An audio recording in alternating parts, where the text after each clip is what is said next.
My daughter-in-law slammed an $8,000 bill on the table and screamed with rage, "It's over!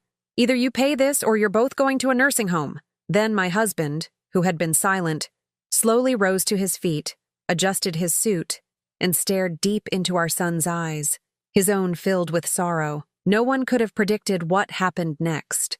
"I'm glad to have you here. Follow my story until the end and comment the city you're watching from so I can see how far my story has reached. My name is Ada, and at 61 years old, I never imagined I would be sitting at my own kitchen table, watching my daughter-in-law slam an $8,000 bill down in front of me like I was some kind of debtor who had defaulted on a loan. The sound of the paper hitting the wooden surface echoed through our small dining room, and I felt my heart skip a beat.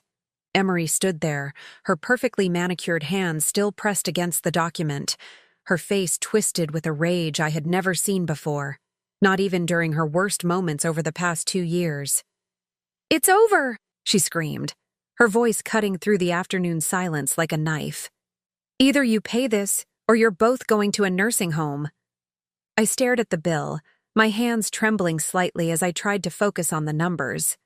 It was from some medical billing company I had never heard of, dated just last week, with charges that made no sense to me. Emergency room visits, specialist consultations, procedures I couldn't remember having. My throat felt dry as I looked up at Emery, whose green eyes were blazing with an intensity that made my skin crawl. "I don't understand," I whispered, my voice barely audible. "What is this for?" Emery let out a harsh laugh, the kind that held no humor whatsoever. "Don't play dumb with me, Ada. These are your medical bills, the ones you've been hiding from us. The ones that are bankrupting my family because you're too selfish to take responsibility for your own health." I felt the blood drain from my face. I had been to the doctor recently, yes, but nothing that would cost anywhere near $8,000. A routine checkup, some blood work, nothing more. I opened my mouth to explain, but before I could speak, Harold cleared his throat. My husband had been sitting quietly in his chair at the head of the table, his weathered hands folded in front of him, his gray eyes fixed on something beyond the window. He had barely said a word since Emery arrived an hour ago, just listened as she ranted about expenses and responsibilities, and how we were becoming too much of a burden for Randall and her to handle. Now, Harold slowly rose to his feet. At 73, he moved with deliberate care, his tall frame unfolding with a dignity that seemed to fill the room. He adjusted his navy blue cardigan, the one I had knitted for him 3 Christmases ago, and then he turned to look at our son. Randall was standing by the kitchen counter, his arms crossed, his face a mask of discomfort and guilt. He wouldn't meet his father's eyes, just stared at the floor like he had when he was 12 years old and had broken Mrs. Henderson's window with his baseball. Harold's gaze was steady, unwavering, but I could see something in his expression that made my chest tighten with worry. It wasn't anger exactly, though there was certainly disappointment there. It was something deeper, something that looked almost like grief. "Son," Harold said quietly, his voice carrying the weight of 7 decades of wisdom and experience. "Look at me." Randall's head jerked up, and for a moment, our 35-year-old son looked exactly like the little boy who used to run into our bedroom during thunderstorms, seeking comfort and protection. But there was no storm outside today, just the toxic atmosphere that Emery had brought into our home. "Is this really what you want?" Harold asked, his voice so soft I had to strain to hear him. "Is this really the man you've decided to become?" The silence that followed was deafening.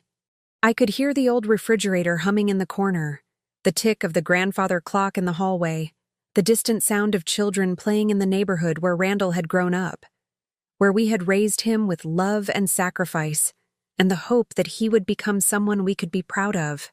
Emery's face flushed red. "Don't you dare try to guilt-trip him," she snapped at Harold. "We've been supporting you two for months now. The groceries, the utilities, the house repairs. We can't keep hemorrhaging money because you're too proud to admit you need professional care." I felt tears stinging my eyes. It was true that Randall had been helping us financially since Harold's retirement benefits had been cut last year. The company he had worked for 37 years had filed for bankruptcy, taking most of his pension with it. We had struggled to make ends meet, and our son had stepped in without being asked, just as we had taught him to do. But professional care? A nursing home? The very thought made my stomach turn. I had visited enough of those places when my own mother was dying to know what they were really like. The smell of disinfectant that never quite masked the odor of human decay, the empty stares of residents parked in wheelchairs facing television screens they couldn't really see, the overworked staff who treated people like problems to be managed rather than human beings deserving of dignity. "We're not ready for that," I said, finding my voice at last. "We're still independent. We just need a little help sometimes." Emery whirled around to face me, her blonde hair whipping across her shoulders. "Independent? You call this independent? Your husband can barely walk up the stairs without getting winded, and you've been having memory issues for months." "I have not," I protested. But even as I said it, I wondered if it was true. There had been moments lately where I had walked into a room and forgotten why I was there. Times when I had struggled to remember the name of a neighbor I had known for 15 years. I had chalked it up to stress and getting older, nothing more. Harold moved then, stepping around the table with slow, measured steps until he was standing directly in front of Randall. They were almost the same height now, my son having inherited his father's tall, lean build, but Harold still seemed to tower over him with the quiet authority he had always possessed. "Randall," Harold said, and his voice was different now, carrying a weight I had never heard before. "Before you make any decisions about your mother and me, there are some things you need to know. Things I've been keeping to myself because I wanted to see what kind of man you really are." Randall's face went pale. "Dad, what are you talking about?" Harold reached into his back pocket and pulled out a small, worn leather notebook. I had seen him writing in it sometimes over the past few months, usually late at night when he thought I was asleep. When I had asked him about it, he had simply said he was keeping track of things, nothing important. "This," Harold said, holding up the notebook, "contains every conversation, every demand, every threat your wife has made over the past 6 months. It contains dates, times, and details that I think you might find very interesting." Emery's confident expression faltered for just a moment, so quickly I almost missed it. But I saw the flash of panic in her eyes before she regained her composure. "That's ridiculous," she said, but her voice had lost some of its earlier force. "You're just trying to create problems where none exist." Harold opened the notebook and flipped through several pages, his finger tracing lines of his careful handwriting. "March 15th, he read aloud. "Emery tells Ada that if she doesn't stop taking her heart medication, the family will save money on medical bills. March 22nd, Emery suggests that Ada's confusion might be an act to get attention." My blood ran cold. I remembered those conversations, but I had convinced myself I was being oversensitive, that I was misunderstanding Emery's intentions. Harold had been there for the first one, but I thought he hadn't heard. I had said nothing about the second. "Dad," Randall said, his voice strained. "What are you saying?" Harold closed the notebook and looked at his son with eyes that held decades of love and disappointment. "I'm saying that your mother and I have been living in fear for months. Fear of your wife, fear of losing our home, fear of what tomorrow might bring. And I'm saying that this bill," he gestured to the document still lying on the table, "is just the latest in a long line of lies." The room erupted. Emery began shouting, demanding to know how Harold dared to call her a liar, insisting that everything she had done was for the good of the family. Randall was trying to calm her down while simultaneously questioning his father, his voice rising with confusion and anger. But I was staring at Harold, really seeing him for the first time in months. My husband, who I had thought was simply enduring our situation with quiet resignation, had been watching, listening, documenting everything. The man who had built our life together with steady hands and unwavering patience had been protecting us in the only way he could think of. And as I looked into his eyes, I saw something that made my heart race with a mixture of hope and terror. Harold had a plan, and whatever it was, I had the feeling that nothing would ever be the same after today. I hadn't always been afraid of my daughter-in-law. In fact, when Randall first brought Emery home 5 years ago, I had been thrilled. She was beautiful, articulate, and seemed genuinely interested in our family. She asked thoughtful questions about Randall's childhood, complimented my cooking, and even helped with the dishes without being asked. "She's perfect," I had whispered to Harold that night as we lay in bed after her first visit. "She really loves him." Harold had made a non-committal sound, the kind he made when he was thinking but not ready to share his thoughts. I should have paid more attention to that sound. The changes started small, so gradual that I didn't notice them at first. Emery would make little suggestions about how we could improve our home, innocent observations that somehow made me feel inadequate. "This wallpaper is so vintage," she would say with a bright smile. "You know, with a little updating, this place could be really charming." She began arriving for visits with cleaning supplies, insisting that she wanted to help, that it wasn't any trouble at all. But her help came with commentary. "Oh my, when was the last time anyone cleaned behind this refrigerator?" Or, "Harold, you really should be more careful about tracking mud through the house." Harold would watch these interactions with growing tension in his jaw, but he never said anything directly.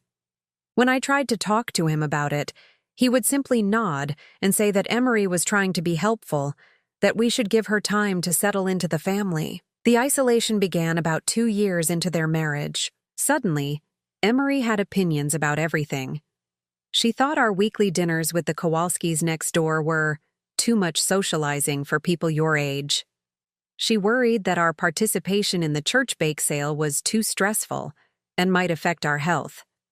One by one, our social connections began to fray as Emery found reasons why each activity was inappropriate or dangerous for us. "She's just concerned about us," I would tell myself, even as I found myself making excuses to old friends about why we couldn't meet for coffee anymore, why we had to leave church immediately after service instead of staying for fellowship. But it was the medical issues that really began to worry me. Emery seemed to know an awful lot about our health for someone who wasn't a doctor. She would point out symptoms I hadn't noticed, suggest that my occasional forgetfulness might be early dementia, worry aloud about Harold's shortness of breath after climbing stairs. "You really should see a specialist," she would say with such genuine concern in her voice. "I've been reading about cognitive decline in women your age, and the early signs can be so subtle. You might not even realize it's happening." These conversations always left me feeling anxious and confused. Was I becoming forgetful? Was Harold's breathing getting worse? I began second-guessing myself constantly, wondering if my perceptions were reliable, if I was becoming the burden Emery seemed to think I was. The financial pressure started about 8 months ago. Emery began bringing up money during every visit, always framed as concern for our well-being. She would sit at our kitchen table with her laptop, showing us articles about the rising costs of healthcare for seniors, the astronomical expenses of long-term care, the importance of planning ahead. "I just want to make sure you're prepared," she would say, her voice filled with loving concern. "Randall and I love you both so much, and we want to help, but we have to be realistic about what we can afford." She began keeping track of everything, every grocery store receipt, every utility bill, every medical expense. She created spreadsheets showing how much our monthly costs had increased over the past year, charts demonstrating how our fixed income was failing to keep pace with inflation. "Look at this," she would say, pointing to her meticulously organized data. "Your prescription costs alone have gone up 30% since last year. And these house repairs, Harold, you really can't keep putting them off. The furnace is going to fail completely if you don't replace it soon." The numbers were overwhelming, impossible to argue with. Emery presented them with such professional competence, such obvious expertise in financial matters, that I felt foolish questioning her conclusions. When she suggested that we might need to consider alternative living arrangements, it seemed like the logical result of an impossible situation rather than the manipulation I now realized it was. Harold had tried to resist in his quiet way. "We'll manage," he would say. "We always have." But Emery had an answer for everything. "Harold, you're being unrealistic. What happens if one of you falls and breaks a hip? What happens if Ada's memory problems get worse? You can't just hope everything will work out." She began bringing pamphlets from assisted living facilities, expensive brochures featuring smiling seniors in perfectly manicured gardens. "These places aren't like the nursing homes you're thinking of," she would explain. "They're communities. Look how happy everyone looks." The brochures stayed on our coffee table for weeks, a constant reminder of our supposed inadequacy, our failure to plan properly for our golden years. I would find myself staring at the pictures of those smiling faces, wondering if they were truly happy or if they were just putting on an act for the camera. It was Harold who first noticed the inconsistencies. Little things, like medical appointments Emery claimed I had missed that I was certain I had never scheduled, bills for services I couldn't remember receiving, conversations about my health that Emery reported to Randall but that I couldn't recall having. "Are you sure you told her about your dizzy spells last Tuesday?" Harold would ask quietly after Emery had left. I would search my memory, replaying the conversation, but I couldn't find any mention of dizzy spells. In fact, I hadn't had any dizzy spells at all lately. But Emery's concern had been so genuine, so detailed, that I began to doubt my own recollection. Maybe I mentioned it and forgot, I would say, but Harold would give me that look again, the one that meant he was thinking but not ready to share his thoughts. 3 months ago, Harold started carrying that little notebook. He would write in it after Emery's visits, late at night when the house was quiet. When I asked him about it, he would say he was keeping track of things, nothing important, but I began to notice that he was paying attention in a way he hadn't before. When Emery spoke, Harold listened with a focus that seemed almost intense. He would ask quiet questions, simple clarifications that seemed innocent, but somehow made Emery defensive. "What was the name of that specialist again?" he would ask. "The one Ada saw last month?" "Why does it matter?" Emery would snap. "The important thing is the diagnosis." "Of course," Harold would say mildly. "I just like to keep track of these things." I could see that his questions made her uncomfortable, though I couldn't understand why. If everything was as she said, why wouldn't she want us to have all the details? Why did she seem so reluctant to provide the specific information that Harold requested? Last month, Harold had asked me to start saving all my medical documents. "Just put them in this box," he said, giving me an old shoebox from the closet. "Don't mention it to anyone." The request seemed strange, but I did as he asked. Bills, appointment summaries, test results, everything went into the box. It wasn't until I started collecting them that I realized how many of the charges Emery had attributed to me were for services I had never received, appointments I had never attended, procedures I couldn't remember having. When I tried to discuss this with Harold, he would nod thoughtfully but ask me not to say anything to Randall or Emery yet. "I need to understand what's happening first," he would say, "before we make any accusations."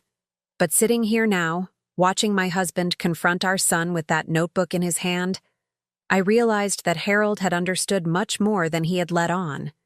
While I had been doubting myself, questioning my memory and my perceptions, Harold had been quietly documenting the truth. The bill Emery had slammed on the table wasn't the first impossible charge she had presented us with. It was just the largest, the most threatening, the final piece of evidence Harold needed to prove what he had suspected all along. My hands were shaking as I reached for the $8,000 bill, reading through the charges with new eyes. Emergency room visit for chest pain on a day I had spent the entire afternoon gardening. Specialist consultation for memory problems on a date I had been visiting my sister in the next town.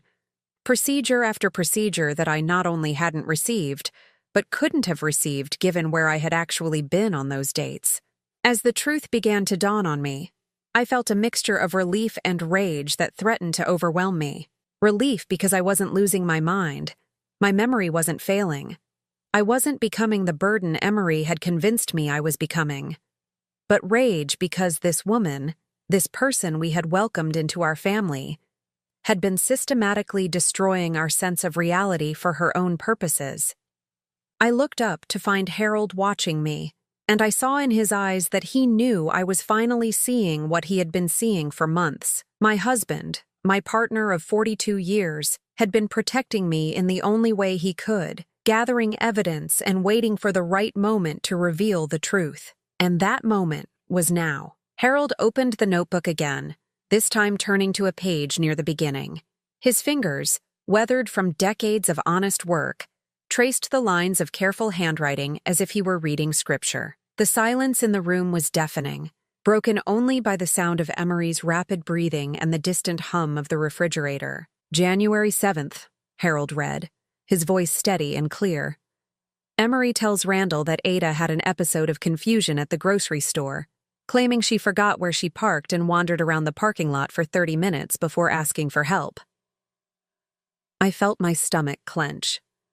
I remembered that day perfectly. I had gone to the store with Emery, and yes, I had momentarily forgotten where we parked, but it had taken me less than 2 minutes to find the car. Emery had laughed about it at the time, saying it happened to everyone. "That's not what happened," I said, my voice barely above a whisper. Harold nodded. January 15th, Emery tells me privately that Ada has been having trouble remembering to take her medications, suggesting we might need to consider a pill organizer or professional supervision. "I never missed my medications," I said, louder this time. "I take them every morning with breakfast, just like I have for years." Randall was staring at his father with growing confusion. "Dad, what are you saying? That Emery was lying about Mom's condition?" Harold flipped forward several pages. February 3rd, Emery shows Randall a bill for $237 from Dr. Morrison's office, claiming it was for a memory evaluation that revealed early signs of dementia. My breath caught in my throat. I never saw Dr. Morrison for a memory evaluation. I saw him for my annual physical, and he said my cognitive function was perfectly normal for my age. Emery's face had gone white, but she rallied quickly. "You're confused, Ada. You're proving my point right now. You can't even remember your own medical appointments." But Harold was ready for this. He reached into his other pocket and pulled out a manila envelope. From it, he extracted several documents. "These are copies of all of Ada's actual medical records from the past year, which I requested directly from each doctor's office." He laid them out on the table like playing cards, each one a small piece of evidence that would destroy the narrative Emery had so carefully constructed. Dr. Morrison's notes from February 3rd indicate a routine physical examination with normal cognitive screening results. There is no mention of dementia concerns, no referral for further evaluation, and certainly no recommendation for assisted living placement. Randall leaned forward, squinting at the medical records. I could see his face changing as he read, confusion giving way to something that looked like dawning horror. "But the bill," Emery said, her voice rising with panic. "The bill clearly shows charges for cognitive testing." Harold pulled out another document. "This is a statement from Dr. Morrison's billing department, confirming that no such charges were ever made to Ada's account. The bill you showed us was fabricated." The word hung in the air like a toxic cloud. Fabricated. My daughter-in-law had created fake medical bills, invented symptoms, lied about my condition to my own son. The enormity of it was staggering. "This is insane," Emery said, but her voice lacked its earlier conviction. "Why would I do something like that? What would I have to gain?" Harold turned to another page in his notebook. "March 20th. You tell Randall that our monthly expenses have increased to the point where we need $1,700 per month to stay in our home. You suggest that assisted living would actually be more economical." "Our expenses have increased," Emery protested. "That's not a lie." "No," Harold agreed, "but the reasons you gave were." He pulled out a stack of receipts and bills from the envelope.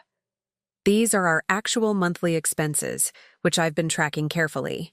Our basic living costs are $850 per month, not $1,700. Randall was studying the documents with the intensity of a man trying to solve a puzzle that would determine his own fate. "But what about all these medical bills?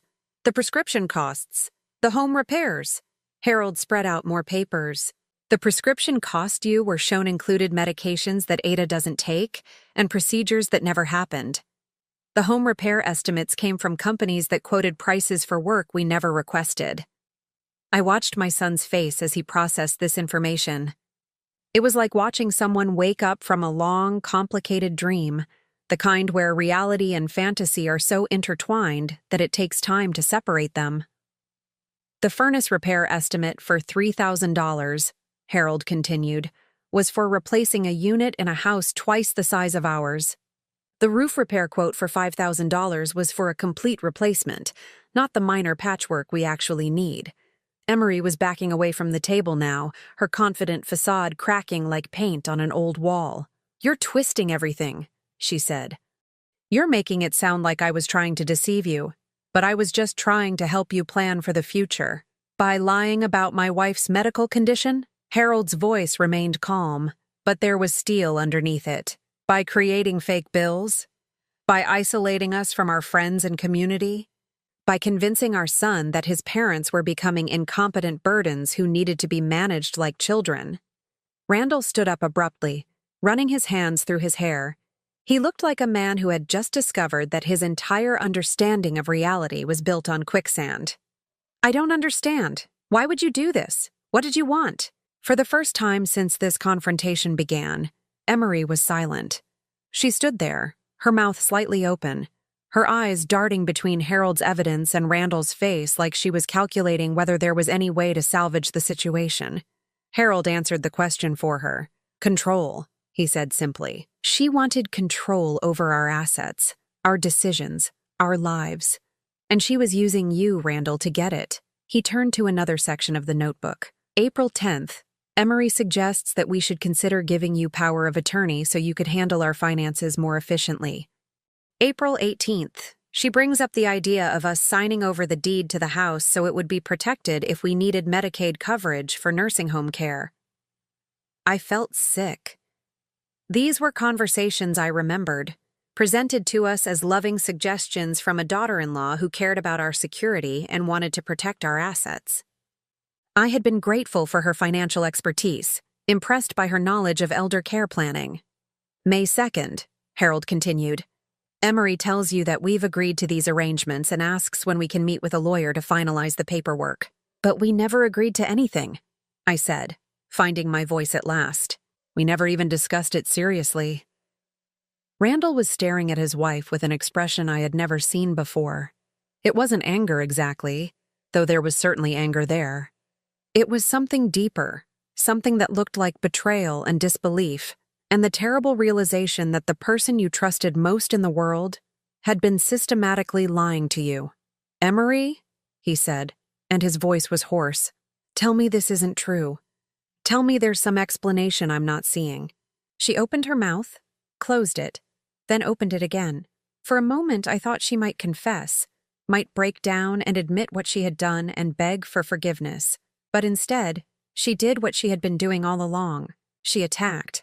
You're going to believe him over me? She said, her voice rising to a near shriek. Your own wife? He's clearly manipulating these documents, making everything sound worse than it is, because he can't stand the idea that his precious son might love someone more than he loves his parents. But Harold was ready for this too. He reached into the envelope one more time and pulled out a small digital recorder. 3 days ago, he said, setting the device on the table.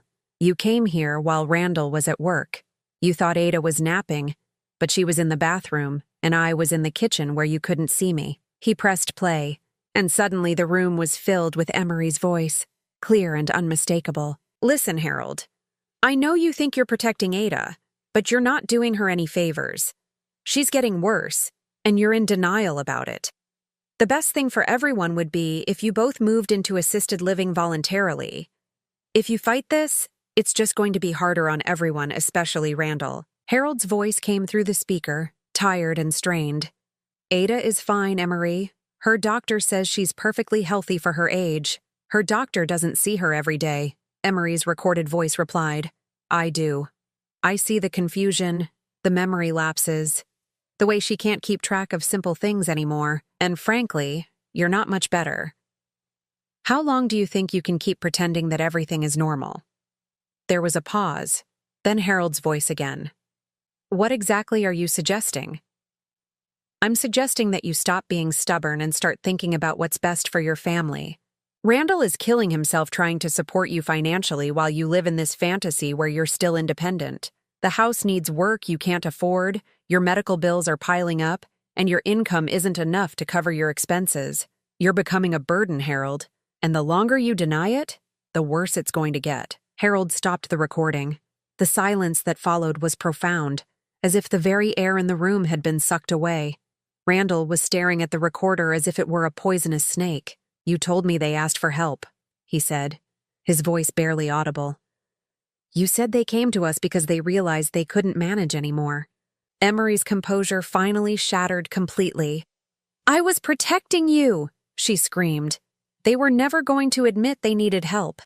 They would have kept struggling and pretending everything was fine until one of them ended up in the hospital or dead. I was trying to solve the problem before it became a crisis.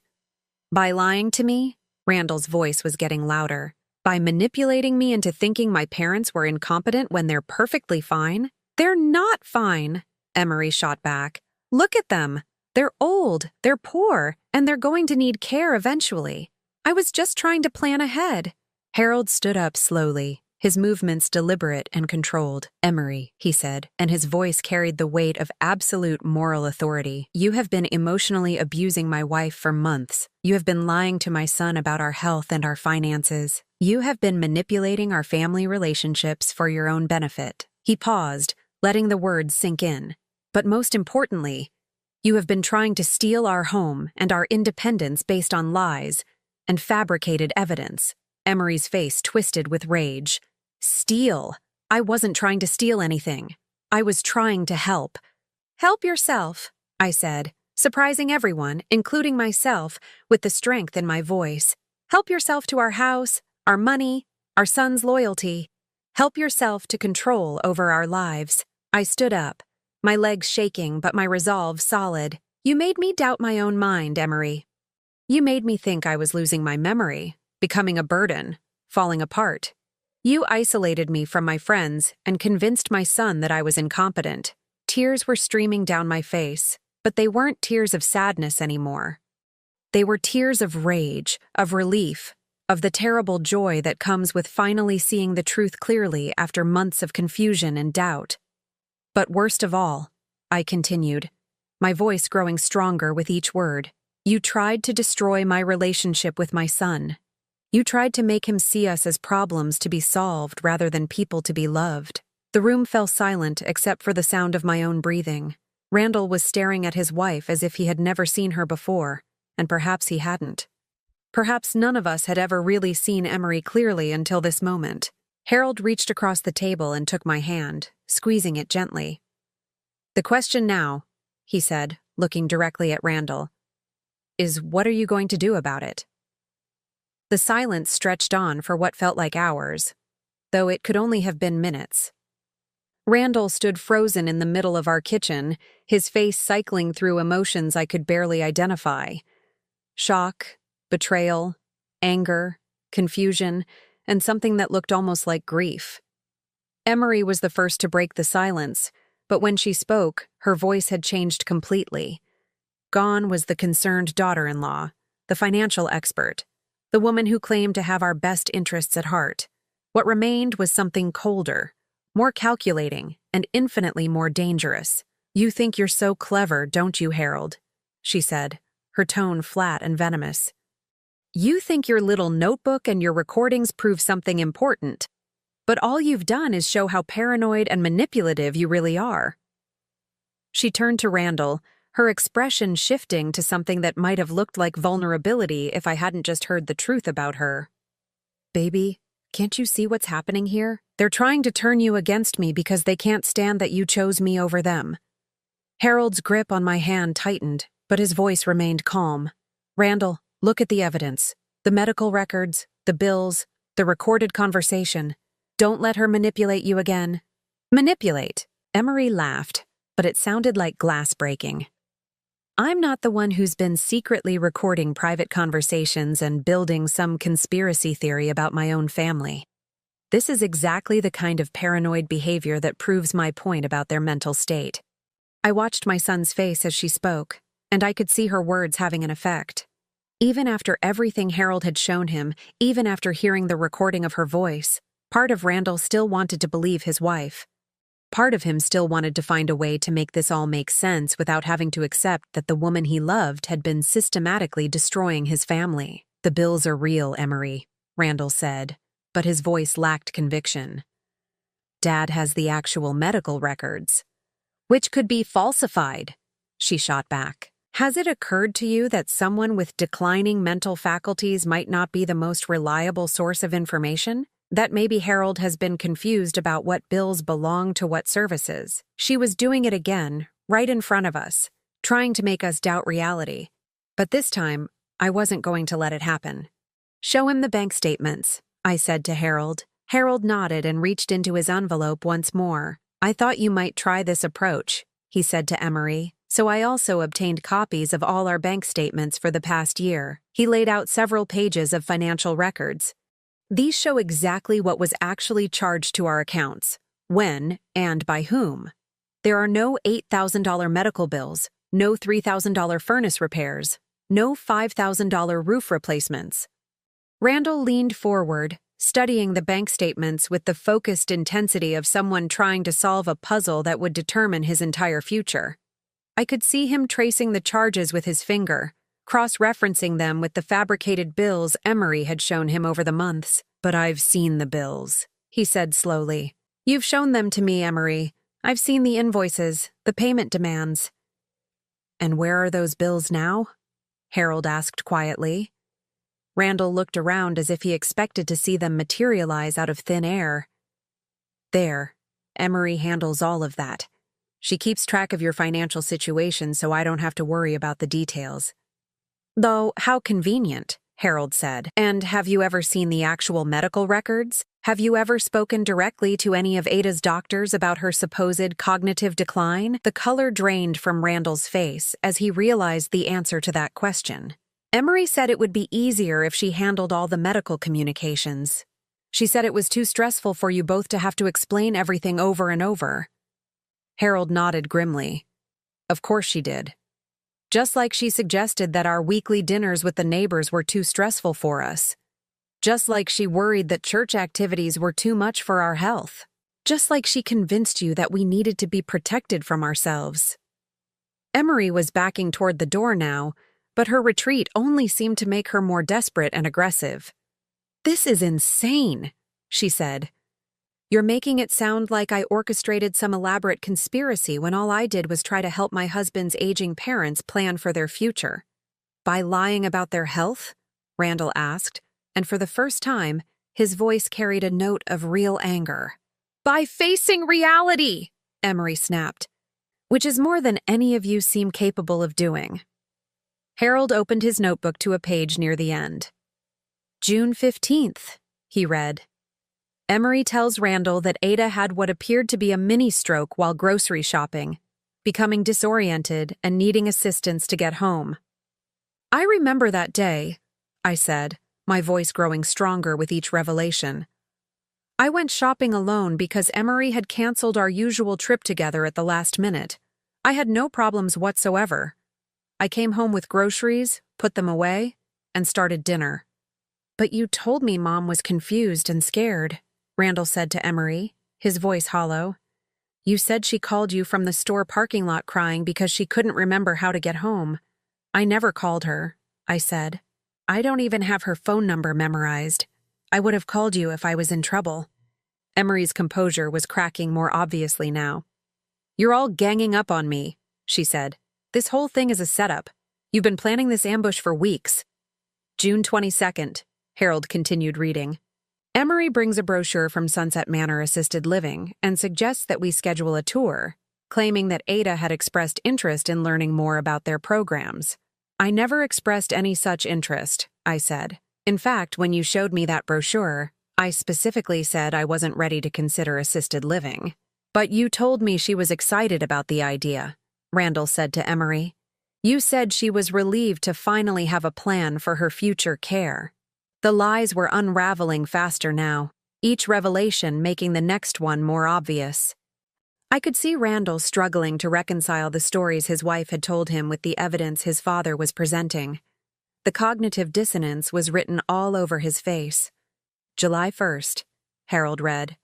"Emery tells you that Ada and I have agreed to begin the process of transferring the house deed and establishing power of attorney, and that we just need to schedule an appointment with a lawyer to make it official." "We never agreed to any such thing," I said firmly. "We never even discussed it as a serious possibility." Randall turned to look at his wife, and I could see the exact moment when belief turned to doubt, when love began to war with evidence. "Emery," he said, and his voice was barely above a whisper. "Did you lie to me about all of this?" For a long moment, she didn't answer. She stood there by the door, her face cycling through expressions as she calculated her options. I could almost see her weighing the possibilities, trying to determine if there was still a way to salvage the situation. When she finally spoke, her voice was different again, stripped of pretense and filled with something that sounded almost like relief. "You want to know the truth, Randall? Fine. Here's the truth." She stepped back toward the table, her posture straightening as if she had made some fundamental decision about how this conversation was going to end. "Your parents are living in a house they can't afford, on an income that barely covers their basic needs, pretending that everything is fine when it clearly isn't. They're one medical emergency away from bankruptcy, one fall away from complete dependency, one crisis away from becoming completely your responsibility." Her voice was gaining strength as she spoke, as if she had been holding these words back for months and was finally free to say them. "So yes, I exaggerated their symptoms. Yes, I inflated their expenses. Yes, I created a sense of urgency about their situation that didn't exist yet. But I did it because someone needed to force all of you to face reality before it was too late." Harold was writing in his notebook again, documenting her confession with the same methodical care he had shown throughout this entire process. "You manipulated me," Randall said, his voice thick with emotion. "You made me believe my parents were falling apart when they weren't. You made me treat them like children when they were perfectly capable of making their own decisions. I made you take responsibility," Emery shot back. "Something you never would have done if I had just told you the truth about their finances. You would have kept enabling their fantasy of independence until they ended up sick and broke and completely dependent on us. That wasn't your decision to make," I said, standing up from my chair. "Our lives, our choices, our future. That's ours to decide, not yours." Emery looked at me with undisguised contempt. "Really, Ada? And how's that working out for you? You're living month to month on Harold's reduced pension, watching your house fall apart around you, pretending that you're not scared about what happens when you can't take care of yourselves anymore." She turned back to Randall. "I was trying to solve a problem before it became a crisis. I was trying to protect our future, our financial security, our ability to help them without destroying ourselves in the process." "By lying to me," Randall repeated. "By making me think my mother was developing dementia when she wasn't. By fabricating medical bills and creating fake emergencies. By doing what needed to be done," Emery said, "because none of you had the courage to do it yourselves." The room fell silent again as we all processed her admission. She hadn't just confessed to lying, she had defended it. She wasn't apologetic or remorseful. She was angry that we had discovered her deception and frustrated that her plan hadn't worked. Harold closed his notebook and looked directly at Emery. "You're right about one thing," he said quietly. "Ada and I are facing financial challenges. Our income is limited, our house needs repairs, and we're certainly not wealthy people." He paused, his gaze steady and unwavering. "But we're not helpless children who need to be managed and manipulated. We're adults who have been making decisions for ourselves for decades. We have the right to face our challenges with dignity, to make our own choices about our future, and to ask for help when and if we decide we need it." He stood up slowly, his tall frame seeming to fill the room. "What we don't have is any obligation to surrender our independence, our assets, or our autonomy to someone who thinks lying and manipulation are acceptable ways to solve problems." Emery's face hardened. "Fine," she said. "Have it your way. Continue living in your little fantasy world where everything is going to magically work out, but don't expect us to keep subsidizing your delusions." She grabbed her purse from the counter and headed for the door. "When you end up in the hospital with no money and no plan, don't come crying to us for help. You've made your choice." But before she could reach the door, Harold spoke one more time. "Actually, Emery," he said, his voice calm and measured, "there's something else you should know before you leave. Something I haven't shared yet."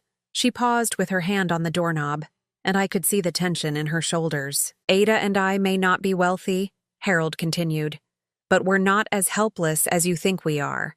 and we certainly don't need to surrender our independence to anyone who would rather lie to our family than respect our choices. He reached into his back pocket and pulled out a second envelope, thicker than the first.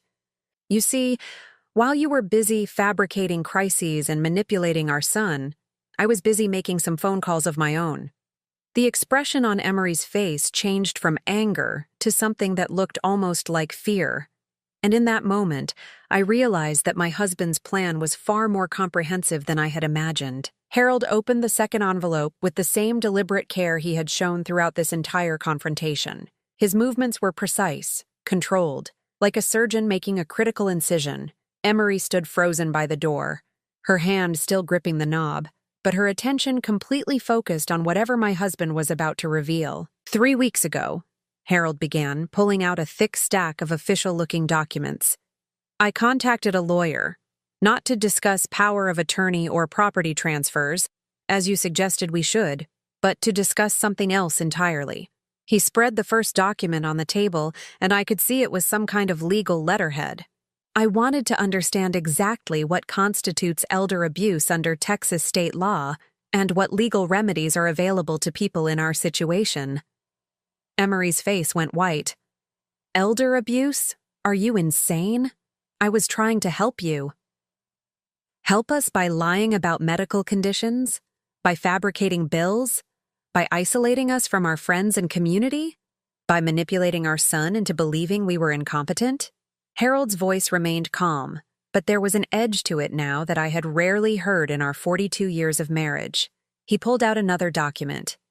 According to the Texas Department of Family and Protective Services, what you've been doing falls into several categories of elder abuse: psychological abuse through manipulation and threats, financial exploitation through fraudulent documentation, and neglect through deliberate interference with our medical care and social connections. Randall had been standing like a statue throughout this exchange, but now he moved toward the table, his face a mask of confusion and growing horror. Dad, what are you saying exactly? Harold looked at his son with an expression of infinite sadness. I'm saying that your wife hasn't just been lying to you, Randall. She's been committing crimes against your mother and me. The words hung in the air like a toxic cloud. Crimes. Not just manipulation or family drama, but actual criminal behavior. I felt my legs go weak, and I had to sit down heavily in my chair. The fabricated medical bills alone constitute fraud, Harold continued, pulling out more documents. But when you combine that with the systematic campaign to convince you that we were mentally incompetent, when you add in the attempts to gain control of our property and finances through deception, you're looking at a pattern of criminal elder abuse that could result in serious legal consequences. Emery finally let go of the doorknob and spun around to face us, her composure completely shattered. You can't be serious. You're going to involve the police? Over family disagreements? Family disagreements? I found my voice at last, surprised by how steady it sounded. You made me think I was losing my mind, Emery. You convinced my son that I was developing dementia when I wasn't. You fabricated medical emergencies and financial crises to manipulate us into giving up our independence. Harold nodded and pulled out another set of documents. I also contacted the billing departments of every medical provider and service company whose names appeared on the fraudulent bills you created. They've all confirmed that the charges were never made to our accounts and have provided sworn statements to that effect. He laid out several official letters on the table. Dr. Morrison's office, the emergency room at Methodist Hospital, the physical therapy clinic on Elm Street, the medical equipment company on Fifth Avenue. All of them have provided documentation proving that the bills you showed Randall were completely fabricated. Randall was reading the statements with the intensity of a man trying to understand how his entire world had been built on lies. But why? He asked, his voice breaking slightly. Why would you do this, Emery? What did you hope to gain? For the first time since this confrontation began, Emery seemed to deflate. The anger and defiance drained out of her, leaving behind something smaller and more desperate. I wanted us to have a future, she said, her voice barely above a whisper. Do you have any idea what it costs to take care of aging parents? Do you know what happens to families when they have to choose between their own financial security and their parents' care? She moved away from the door and back toward the table, but her movements were different now, less predatory and more pleading. My own parents went through this with my grandparents. They spent their entire retirement savings on nursing home care, lost their house, ended up living in a tiny apartment with nothing left for their own future. Harold was still writing in his notebook, documenting every word of her confession. I wasn't going to let that happen to us, Emery continued. I wasn't going to watch you bankrupt yourself trying to support them when there were other options available. Better options. Better for whom? I asked, though I already knew the answer. Better for everyone, she insisted, but her voice lacked conviction. If they moved into assisted living voluntarily, while they were still healthy enough to adjust, they would have been happier. The financial burden would have been manageable, and we could have preserved our own future while still making sure they were cared for. Randall set down the legal documents and stared at his wife as if he had never seen her before. So you decided to force the situation by making them think they had no choice. I decided to face reality before it was too late, she said. Someone had to be the adult in this situation. Harold closed his notebook and looked directly at Emery. The adult thing to do would have been to have an honest conversation about concerns and options. The adult thing to do would have been to respect our autonomy and our right to make our own decisions about our future. He paused, his gaze steady and unwavering. What you did was criminal, Emery. And the question now is what we're going to do about it. The silence that followed was different from the earlier silences in this conversation. This one felt final, like the moment before a verdict is announced in a courtroom. What are you saying? Emery asked, though I could see in her eyes that she already knew. Harold pulled out one final document from the envelope. This is a complaint form for the Texas Department of Family and Protective Services. It documents everything you've done over the past 8 months, supported by the evidence we've gathered. He set it on the table next to all the other papers: medical records, bank statements, fraudulent bills, legal opinions, and sworn statements, the accumulated evidence of months of systematic abuse and manipulation. I haven't filed it yet, Harold said quietly. I wanted to give you the opportunity to understand exactly what you've done and what the consequences could be before I decided how to proceed. Emery stared at the complaint form as if it were a venomous snake. You would really destroy your son's marriage over this? You destroyed my son's marriage? Harold replied.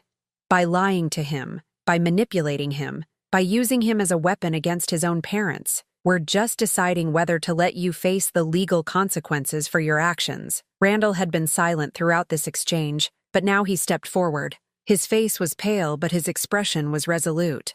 What would happen if you filed that complaint? Harold looked at his son with infinite sadness. There would be an investigation. Emery could face criminal charges for elder abuse, fraud, and financial exploitation. If convicted, she could face significant fines and potentially jail time. The room fell silent again as everyone absorbed the weight of this information. I found myself thinking about how we had gotten to this point, how a woman I had welcomed into our family with love and hope had systematically worked to destroy our relationships and steal our independence. There's something else, Harold said, reaching into the envelope one more time. Something I discovered while I was gathering all this evidence. He pulled out a bank statement, but this one wasn't ours. This is a statement from an account Emery opened 6 months ago, apparently in preparation for managing our finances once she gained power of attorney. Randall leaned forward to look at the statement, and I saw his face change as he read it. There's money in this account, he said slowly. A lot of money. Harold nodded grimly. Nearly $15,000, transferred from various sources over the past 6 months. Money that was supposedly going to pay for our increased expenses and medical bills. The implications hit me like a physical blow. Not only had Emery been lying about our expenses and medical conditions, she had been collecting money from Randall based on those lies, and storing it in an account we knew nothing about. You were stealing from us, Randall said, his voice hollow with disbelief. You were taking money from me based on fake bills and keeping it for yourself. Emery's remaining composure cracked completely. It wasn't stealing, she said desperately. It was planning. I was setting money aside for their future care, for when they really would need it. In an account only you controlled, Harold pointed out, without our knowledge or consent. With money you obtained through fraud, I added, my voice stronger now as the full scope of her betrayal became clear. Randall sat down heavily in one of our kitchen chairs, his head in his hands. How could I have been so blind? He asked, more to himself than to anyone else. How could I have believed all of this without questioning any of it? Because you trusted your wife, Harold said gently. Because you believed that someone who claimed to love you wouldn't systematically lie to you. Because you're a good man who wants to take care of his family, and she exploited that goodness for her own purposes. Emery was crying now, but they weren't tears of remorse. They were tears of frustration and anger at being caught, at seeing her carefully constructed plan falling apart. You don't understand, she sobbed. I was trying to protect our future. I was trying to make sure we would be okay when this situation inevitably became a crisis. What? By creating a crisis that didn't exist, I said. By stealing our dignity, our independence, and our relationship with our son. Harold picked up the complaint form and held it in his hands, weighing it like he was weighing our entire future. Emery, he said finally, you have 30 seconds to convince me why I shouldn't file this complaint today. The challenge hung in the air between them, a final test of whether there was any possibility of redemption, any chance that the woman who had systematically abused and manipulated us might still have enough humanity left to do the right thing. Emery looked around the room, her eyes darting from Harold's face to mine to Randall's, searching for any sign of weakness or sympathy she could exploit. But for the first time in months, she found none. She began, then stopped. I can't, she whispered finally. And in that moment, I knew that Harold's plan was about to reach its conclusion. 5 months later, I was standing in the garden behind our house, watching Harold plant tomatoes in the raised beds he had built last month. The late afternoon sun was warm on my face, and I could hear the sound of children playing in the neighborhood where we had raised our son, where we had built our life together, and where we would continue to live with dignity and independence for as long as we chose. The transformation hadn't happened overnight. After Emery's confession that day, after Harold laid out all the evidence of her systematic manipulation and abuse, the path forward had been both clear and difficult. Harold had filed the complaint with Adult Protective Services, just as he had said he would. The investigation that followed had confirmed everything we suspected and more. Emery was charged with multiple counts of elder abuse, fraud, and financial exploitation. She pleaded guilty to reduced charges and received 3 years probation, community service, and an order to repay the money she had stolen, plus damages. But the legal resolution, while important, had been the easy part. Rebuilding our relationship with Randall, helping him process the betrayal he had experienced, and learning to trust each other again had been much more challenging. For the first month after the confrontation, Randall had barely spoken to us. He was consumed with guilt and shame about how he had treated us, angry at himself for believing Emery's lies, and struggling to understand how he could have been so thoroughly manipulated by someone he loved.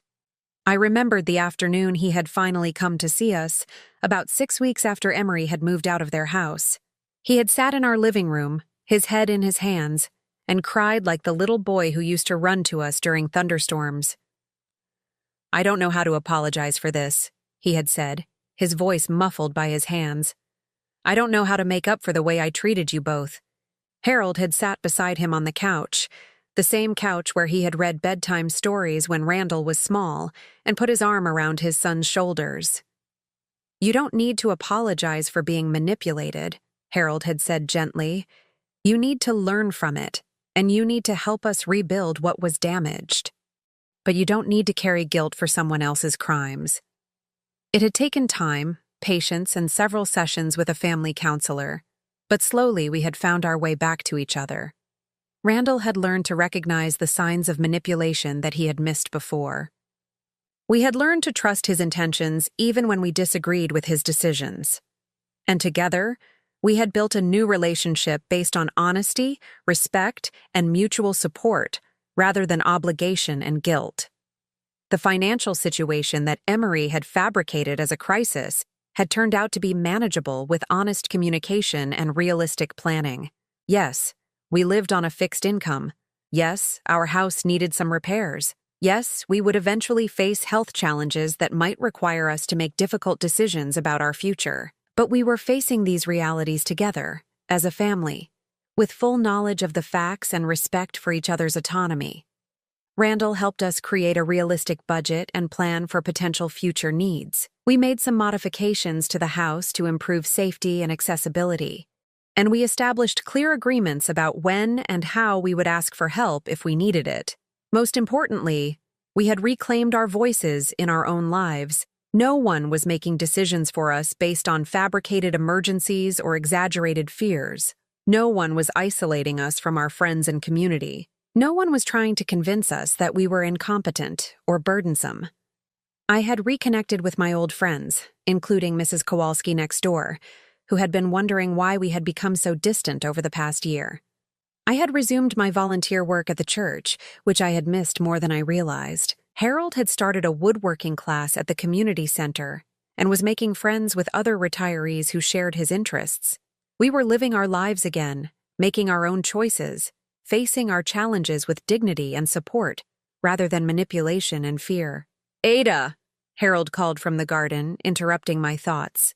"Could you bring me the watering can from the garage?"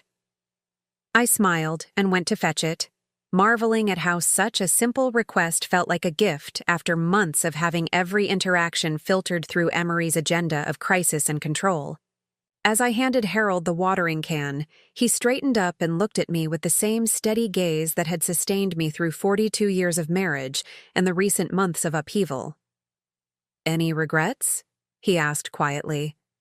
I considered the question seriously. The past year had been one of the most difficult and painful periods of our lives together. We had been betrayed by someone we trusted, manipulated into doubting ourselves and each other, and forced to confront the possibility that our own son might choose his wife's lies over our truth. But we had also discovered strengths we didn't know we had. Harold's quiet determination to document the truth and protect our family had been remarkable. My own ability to reclaim my voice and stand up for our rights had surprised me. And Randall's willingness to face the truth, no matter how painful, and work to rebuild our relationship had shown us the kind of man we had really raised. "No regrets about standing up for ourselves," I said finally. "No regrets about refusing to be victims. No regrets about fighting for our right to live with dignity." Harold nodded and turned back to his tomato plants, but I could see the satisfaction in his expression. Just then, we heard the sound of a car pulling into our driveway. I looked toward the house and saw Randall getting out of his truck, carrying what looked like a toolbox. "What's he doing here?" I asked, though I was smiling. "I may have mentioned that the kitchen faucet has been dripping," Harold said with studied innocence. Randall approached us with the slightly tentative manner he still sometimes displayed when he wasn't sure if he was intruding. The divorce had been finalized 3 months ago, and he was slowly learning to rebuild his life without Emery's constant manipulation and control. "Hey, Mom, Dad," he said, setting down his toolbox. "I thought I'd take a look at that faucet, if that's okay." "Of course it's okay," I said, reaching up to hug my son. "But you don't have to fix everything that needs fixing around here. We can afford to call a plumber if necessary." Randall smiled, and for the first time in months it reached his eyes. "I know you can, but I want to help.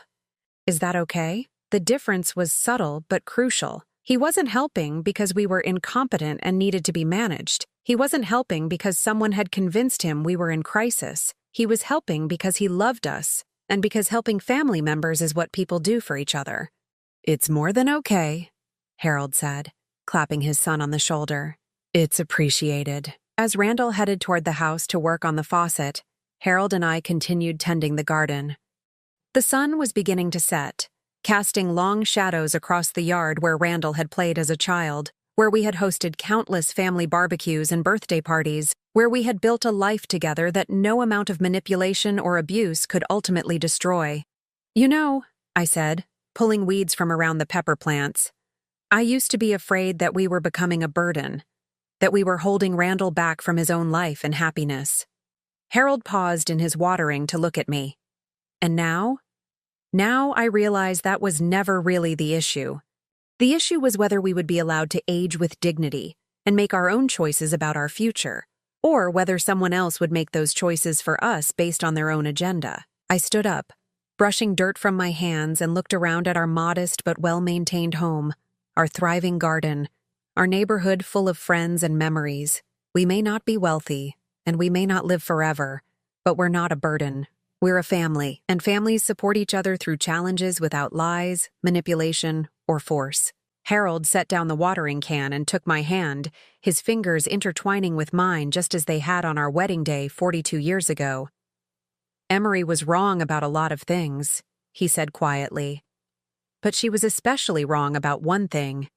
She thought that love meant controlling people, protecting them from their own choices, making decisions for them based on what you think is best for them. He paused, looking toward the house where we could hear Randall working on the faucet, whistling softly as he worked.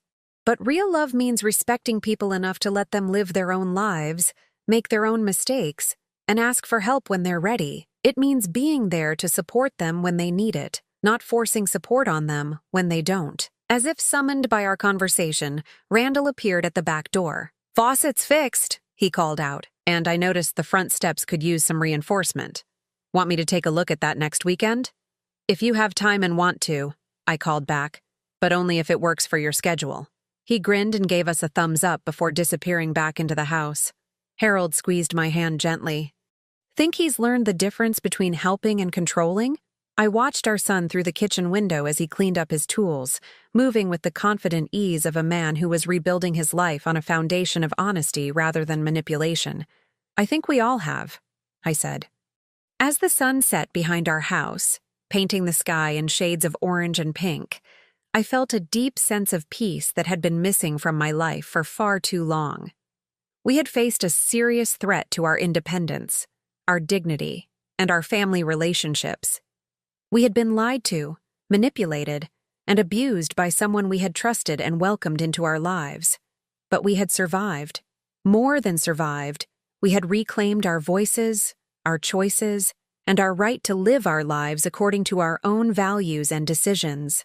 The future might still hold challenges. We were, after all, in our 60s and 70s, and time brings changes whether we're ready for them or not. But whatever came next, we would face it together, with honesty and mutual respect, as partners in life rather than problems to be managed. And that, I thought as I watched Harold put away the gardening tools and Randall lock up his toolbox, was the way it should be, the way it had always been meant to be. Some people might look at our story and see it as a cautionary tale about the importance of watching out for elder abuse and manipulation. Others might see it as a reminder that family relationships require constant vigilance and clear boundaries. But for me, it was something simpler and more fundamental. It was proof that you're never too old to stand up for yourself, never too vulnerable to reclaim your dignity, and never too late to rebuild relationships on a foundation of truth rather than lies. Harold had been right to document everything, right to gather evidence, right to confront the truth no matter how painful it was. But most importantly, he had been right to believe that our family was worth fighting for, that our relationship with our son could survive the damage that had been done to it, and that love based on respect and honesty was stronger than manipulation based on fear and control. As we walked back toward the house together, our hands still intertwined, I felt grateful for many things. Grateful for a husband who had protected our family with patience and wisdom. Grateful for a son who had found the courage to face the truth and work to rebuild what had been damaged. Grateful for friends and community members who had welcomed us back without judgment or questions.